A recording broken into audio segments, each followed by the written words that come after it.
হরে কৃষ্ণ। আমার নিত্যানন্দ প্রভুর জন্মস্থানে এসেছি। আমাদের মন্দিরটা একটু ঘুরে দেখাচ্ছি।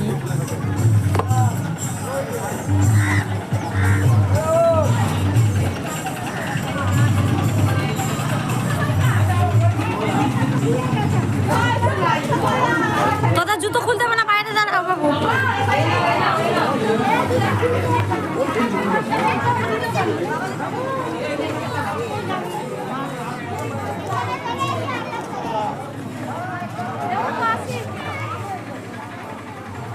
এই গৃহে নিত্যানন্দ প্রভু জন্মগ্রহণ করেছিলেন।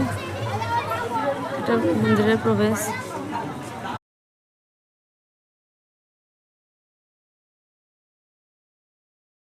বয়সে তিনি একচক্কর ধাম থেকে চলে যান সন্ন্যাসীর সঙ্গে।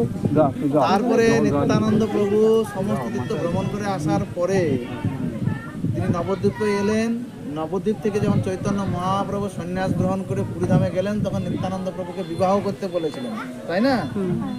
ভগবানের লীলা বোঝা খুব মুশকিল। তো এক ভগবান স্ত্রী ত্যাগ করে সন্ন্যাস নিলেন, আর আরেক ভগবানকে তিনি বলছেন বিবাহ করতে। যাই হোক, তো তিনি যখন বিবাহ করলেন, বিবাহ করার পরে তিনি কিছুকাল খড়দহে ছিলেন, কিছুদিন খড়দহে থাকার পরে তিনি যখন শুনলেন বা জানলেন যে চৈতন্য মহাপ্রভু তিনি টোটা গোপীনাথ বিগ্রহের মধ্যে লীন হয়ে গেছেন, তিনি অপ্রকট লীলা করেছেন, তখন এই খবর শুনে নিত্যানন্দ প্রভু তিনি একচক্কর গ্রামে আবার ফিরে এলেন।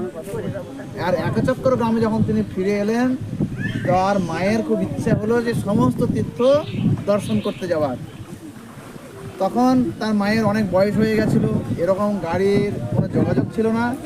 তখন নিত্যানন্দ প্রভু বললেন, ঠিক আছে, আমি সমস্ত তীর্থকে এই কুণ্ডের মধ্যে আহ্বান জানাবো এবং সমস্ত তীর্থ এই কুণ্ডে আসবেন। অর্থাৎ তিনি আহ্বান জানালেন সমস্ত তীর্থকে, হাঁটু গেড়ে দৈন্যতা সহকারে সমস্ত তীর্থকে তিনি এখানে ডাকলেন বা আনলেন। তিনি যেমন গঙ্গা, যমুনা, সরস্বতী, ত্রিবেণী, যত তীর্থ আছে, যত তীর্থ ভ্রমণ করলে বা স্নান করলে যে ফল লাভ হবে, এই হাঁটুগড়ায় স্নান করলে বা আচমন করলে বা জল স্পর্শ করলে সেই ফল লাভ হবে।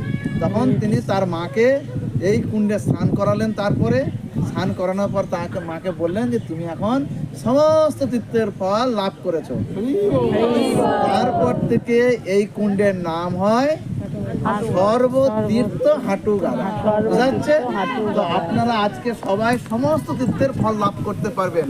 আপনারা একজন যাবেন, সবাই যাবেন না।